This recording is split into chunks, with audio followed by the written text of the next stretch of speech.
Right now at 5, the Storm Tracker 22 weather team is tracking severe storms across southeast Georgia and the Lowcountry. We have your hour-by-hour forecast. Sadness, but thankfulness, at the same time that no one was hurt. Plus a look at disaster scenes across the southeast. And a possible link to a deadly explosion in Texas after a package blew up at a Federal Express facility. Plus, I got a call from my 15-year-old son that goes to Great Mills High School, and he said, "Mom, come and get me. Somebody just got shot." And my heart dropped. Another deadly shooting at a Maryland high school. How Congress is responding to this deadly trend. WJCL 22 News at 5 starts right now. Covering Savannah, Hilton Head, Southeast Georgia, and the Lowcountry. This is WJCL 22 News. Thanks for joining us tonight at 5. I'm Cassidy Lance. And I'm Shannon Royster. It is the first day of spring, but areas in the Northeast are in a winter wonderland while the Southeast is being ripped by tornadoes. Well, a storm that pounded Alabama and parts of Georgia, moving closer to coastal Georgia and the Carolinas. We're already hearing reports of flooding and hail. Now, a tornado watch remains in place for some locations as well. And right now you're taking a live look at our downtown Savannah from our Skyview 22 camera. There it is at the Homewood Suites on the river. And WJCL has team coverage for you tonight of today's storms. Our Stephen Moody is downtown Savannah, where roads are closed from reports of flooding. But we begin tonight with WJCL's Chief Meteorologist Jeremy Nelson and the Storm Tracker Weather Center with more on what we can expect this evening. Jeremy. Hey, good evening, everyone. Yeah, the first day of spring, we were greeted with a couple rounds of severe weather across southeast Georgia and the Lowcountry this afternoon. And the number one concern was the threat of tornadoes. We still have a tornado watch in place. We'll get to that in just a moment. But really, that was the threat. And what materialized with some of these storms was some gusty winds and really the hail that blanketed parts of Hilton Head Island. Check out this hailstone. We don't get to see this too often out on the islands, but look at that. Chip from Outcast Charters, he had a hailstone there around the size of a golf ball, and look at all the hail on the front porch out there. He said there was one more larger stone out there. He certainly didn't want to run out there, and for good measure. All right, here's our tornado watch. It's still in place for much of the Lowcountry, then going back through coastal areas of southeast Georgia, and that bends back into Wayne County. Farther inland, you've been dropped from this watch. The watch goes until 7 o'clock this evening. Let's check out Storm Tracker radar network right now. Things have really quieted down from mid to late afternoon, about the last 1 to 3 hours. A much quieter scene out there now. No warnings in place. We do have some stronger storms, though, skirting our southern areas. That's where we had some tornado warnings earlier. No confirmation of a tornado anywhere in these locations, but let's watch this closely. Some stronger storms right now north of Darien and just east of I-95. Those will skirt through McIntosh County and then coastal areas of Liberty and potentially into Bryan County. Our temperatures right now, first day of spring, feeling a little bit more like late spring or early summer. We made it into the 80s this afternoon in many locations, 81 in Pembroke. And as we go into the forecast tonight, a cooler, drier scenario as we have some cooler breezes moving in, 40s to low 50s. We'll show you more of the severe weather from today and look ahead at the rest of the work week coming up. All right, Jeremy, thank you. Right now, we're going to head downtown to Martin Luther King Jr. Boulevard and Victory Drive. That's where we find our Stephen Moody to continue our team coverage. So, Stephen, are the roads closed off right now? Well, thankfully, the roads aren't closed and traffic is moving along nicely. And it looks like that the worst of the weather has passed through this area. I'm actually going to step off to let you guys see what I'm looking at right now. The roads are actually clear. That's a far cry from what we saw a couple of hours ago. Let's take a look at that video now. That video shows the roads completely covered in water. We actually thought that an accident might take place due to how fast some of these cars were driving, but thankfully that didn't happen. Now, about an hour ago, the sun actually did come out and the rain actually did stop, and thankfully, like we said before, no damage has been reported and no roads have been closed. I'll continue to stay out here and follow this along and be sure to catch up with our weather team who will keep you updated as well. But for now, live in downtown Savannah, I'm Stephen Moody for WJCL 22 News. All right, Stephen, thank you. Now, flooding is just one of the effects of this storm. We're also getting reports of hail. WJCL's Kyle Jones joins us now in the studio with a look at that damage. Kyle. Yeah, well, we've gotten videos all afternoon of the hail, downpours, and the wind from this quick-moving storm captured all across our area. Check out this first video sent to us by Chris Sullivan from Hilton Head Island. The hail slamming into the pool there and pelting everything else around it. You can see it bouncing off the roof right there, and it looks like a dangerous scene, but no reports of injuries or severe damage just yet. Hail was not the only problem today. Torrential rain making the drive slow going on the road. This video was taken on 516 in Chatham County this afternoon. As you can see, visibility was limited as the storms blew through there. And our WJCL Twitter followers sending us these two videos, one showing hail battering cars in Savannah, the other following a strong line of rain coming down in Ellis Square. The strong winds moving through the storms area that fast there. Now remember, you can send us weather videos at any time when it's safe, of course, to news@wjcl.com or post it on our WJCL Facebook page. Reporting in the studio tonight, Kyle Jones. Kyle, thank you. Now, because of the storm, all after-school activities in Savannah Chatham County Public School System are canceled this evening. This includes indoor practices and teams traveling to other counties. The YMCA's primetime after-school programs, though, will remain open. Parents must pick up their children by 6 p.m. A tornado shook a North Georgia neighborhood, leaving behind what residents said looked like a war zone. Take a look at this. Every single home in the Jumpers Trail neighborhood in Fairborn, about 20 miles of Atlanta, saw some sort of damage due to the storms. The National Weather Service said the damage is from a confirmed tornado. It came first and it busted out all the windows and it ripped the door off the back. It shifted the house off the foundation, so it's really barely standing. I just held my brother, my mom held the door because the wind was pushing the door open. Just thank God everybody's okay. No one was hurt or injured or anything, but it's a real disaster over here. Incredibly sad video to see there. Area schools are closed as thousands are still without power, as you can imagine. Georgia Power reported that about 8,000 customers were without power this morning statewide. Georgia's electric cooperative said power was interrupted for 13,000 customers, and it was a similar scene in Alabama. Here in the city of Jacksonville, where there is a ton of damage from the storms that came through last night. Check this out, a whole pile of debris from Logan Hall. This is a residence hall at Jacksonville State University. It has a lot of damage all around campus from the strong storms that came through last night. The only good thing about this situation is that the students are on spring break, so there were no students inside of this residence hall when the storms came through last night. The other good news, no deaths reported in this tragic incident either. Crews are working really hard. They've been working very hard throughout the entire night to clean up the mess, and they are advising people to stay away from this area while they do the cleanup process. Back to you.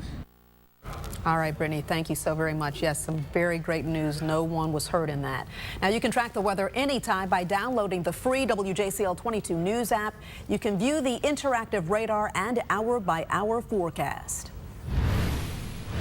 2 students are recovering and another dead after a shooting inside of a Maryland school. Investigators say a student shot 2 others before a school resource officer took that student out. It happened at Great Mills High School in Southern Maryland. We'll have more on this story coming up in 10 minutes. And out of that search for that serial bomber in Austin, Texas, following a 4th attack in just 3 weeks. Well, now a new explosion, this time at a package facility outside of the city. ABC's Maggie Rowley has the latest. Southeast Texas remains on high alert as authorities are investigating 3 separate FedEx facilities over what police are calling an apparent link between a local delivery service and the recent string of bombings in the area. The FBI believes that the package that detonated in Shirts may have originated from this FedEx here. Coming as overnight, another explosion rocked Texas. There were nails in the bomb. Package was going to Austin. This time at a FedEx distribution center in Shirts, about an hour outside Austin. A package had been traveling along the automated conveyor when it had exploded. It's believed the box contained nails and shrapnel. No one was seriously hurt. Get me an engine out there as well, and just in case there's any subsequent bombs. As emergency crews secure the scene, 500 state and federal law enforcement agents are racing against the clock in nearby Austin. A city terrorized by what authorities are calling a serial bomber with 4 explosive detonations in less than 3 weeks. We would like the bomber to reach out and talk to us. We think it's important to establish a dialogue to find out why is this happening. 2 people have been killed, 4 others injured, and now even the president is calling for justice. We have to find this very sick person or people. And that was Maggie Ruley reporting. Now, there has been more than 1,000 calls about suspicious packages, but so far, authorities say they have no leads on a suspect and absolutely no idea why this is happening. In our Commitment 2018 coverage tonight, voters in Illinois will choose who will represent their party in the midterm elections. The tightest contest is maybe the Democratic and Republican gubernatorial races. Polls show there are still 23% undecided on the Republican side and 16% on the Democratic side. In South Carolina's gubernatorial race, Governor Henry McMaster is hitting the stump with running mate Pamela Yvette. They spoke with business owners in Greenville. McMaster touched on education reform. He says there are plenty of, quote, good paying jobs in South Carolina, but there aren't enough trained people to fill them. We've got about 60,000 good paying jobs out there right now that can't be filled because people aren't trained. One resource that we have not fully implemented is our technical college system. We've got the best in the country, but we need to make it even better because that's where the highly technical, high-tech action is, and there are great jobs out there waiting. The governor's race in South Carolina has 5 Republican candidates, including McMaster. There are also 3 candidates on the Democratic side. The South Carolina primary is June 12th. In the race to Georgia's state capitol, there are 2 Democratic candidates. 6 Republicans are also in the running. Georgia's gubernatorial primary is May 22nd. Well, local law enforcement taking the hands-on approach to teaching students the consequences of their actions. And today, some parents' worst fear came true after a school shooting in Maryland. Bullets have no names. I'm sitting here. They're telling me to go to some school in Leonardtown. Yeah. But I'm sitting here because I don't want to go there. I want my son out of that school. I'm waiting for them to release my son. Still ahead, why authorities had a clue that something like this was coming. And we're tracking some early evening showers and thunderstorms. I'll show you when the threat of severe weather finally exits our area in your full storm tracker forecast. Welcome back to WJCL 22 News. Here's a live look from our Skyview 22 camera on top of Hotel Tybee on Tybee Island. Bit of a gloomy scene out there.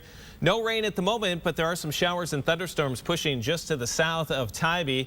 Not sure if they'll hit Tybee, but they are scooting through some of our southern areas right now.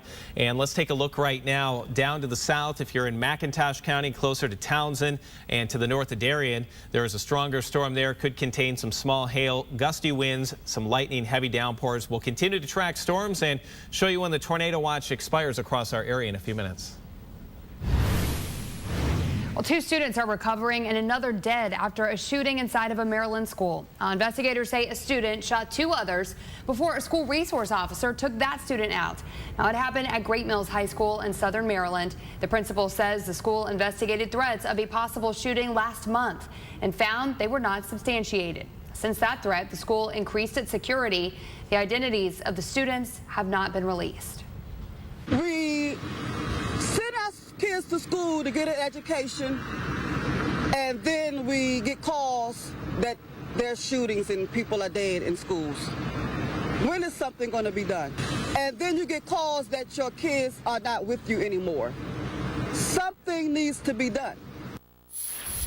Well, the sheriff's investigators search for answers. Gun safety advocates are once again calling on Congress to act. Sally Kidd is live now in Washington with the story. Sally. Well, that's right, Cassidy and Shannon. Today's shooting is adding to the urgency for members of Congress to do something. And we may see some movement on a background check bill by the end of the week. 2 students shot after a 17-year-old with a handgun opened fire at Great Mills High School in Maryland. The sheriff says the school resource officer and shooter exchanged gunfire. The shooter is dead. This is what we train for, this is what we prepare for, and this is what we pray that we never have to do. President Trump reacting. Terrible. It's a terrible thing. That's something lawmakers can agree on, but what are they doing about it? We simply cannot watch this happen time and time again and take no action. The House approved a school safety bill last week that provides grant money for training and school security. It awaits action in the Senate. And now GOP leaders are considering attaching a bill that reinforces an existing background check law to a must-pass government funding measure. That's something we're discussing with our colleagues. President Trump has called for arming school personnel and awaits the work of a commission on school safety led by Education Secretary Betsy DeVos. We need to strengthen background checks and ensure that individuals who should not be getting guns don't get them. The task force announced by the White House is not a solution. It is simply talk. Thousands of students are expected to converge on Washington this weekend to march for tougher gun laws. Live in Washington, Sally Kidd, WJCL 22 News. Sally, thank you. And here at home, the March for Our Lives website says marches are planned for Savannah, Bluffton, Beaufort, and Statesboro on March 24th. Today's shooting comes just over a month after a mass school shooting in Parkland, Florida, left 17 dead. Tonight, Jasper County schools are holding a school safety town hall. It'll be at the Hardyville Ridgeland Middle School auditorium. Everyone is encouraged to attend. Making the decisions. All new tonight, the Effingham County Sheriff's Office has come up with a unique way to help students do just that. The Teen Maze program teaches students about the consequences of making good and bad choices. Those include using drugs, alcohol, and texting and driving. Students are randomly assigned and then they learn about the consequences. One of the things that this is important for is yes, of course, going into the next grade, you're starting to make a lot of adult decisions, and those have adult consequences, and so we want the kids to know what those consequences are before they have to suffer them. Now, this is a two-day event, thanks in part to the Sheriff's Office, Health Department, and dozens of community volunteers. This week, the Georgia Department of Transportation will continue to work on the roads throughout southeast Georgia. In Chatham County, there will be lane closures on State Route 204 and Whitfield Avenue, Highway 17 on Talmadge, and State Route 21 northbound. Now, starting today through Friday, one lane south of Parkside Boulevard intersection will close for pedestrian bridge construction. The lane closure will be in place nightly at 9 to 5 a.m. each day. On Saturday, the road will close completely and detours will be put in place. And in Effingham County this week, there will be lane closures on State Route 17 from 8 a.m. until 4 p.m. as crews install a pipe. And through Friday, watch out for flags on State Route 119 in Liberty County. Crews will be directing traffic between Holmestown Road and Dunleavy Road. Now, your Storm Tracker 22 weather. Well, we're still continuing to monitor some stronger storms across our area, and we certainly had that round of severe weather sweep through southeast Georgia and coastal areas of South Carolina during the afternoon. And on Hilton Head Island, there was a hail core went right over the island. We saw some of that dramatic video earlier. And let's just take a snapshot here. Quarter-size hail is considered severe, and that's when you get a severe thunderstorm warning. We had that for Hilton Head Island, and this was quarter-size hail. We want to thank the fine folks at the Shore Beach Service. They also helped to get people off from the beaches and to safety when severe weather threatens. All right, tornado watch continues for all areas shaded in red. It's beginning to be trimmed away a little closer to our coastal areas, so still from Jasper, Beaufort County, and Hampton all the way down through Effingham, Chatham, and into Wayne and McIntosh counties. We're still in place with a tornado watch until 7 p.m. this evening.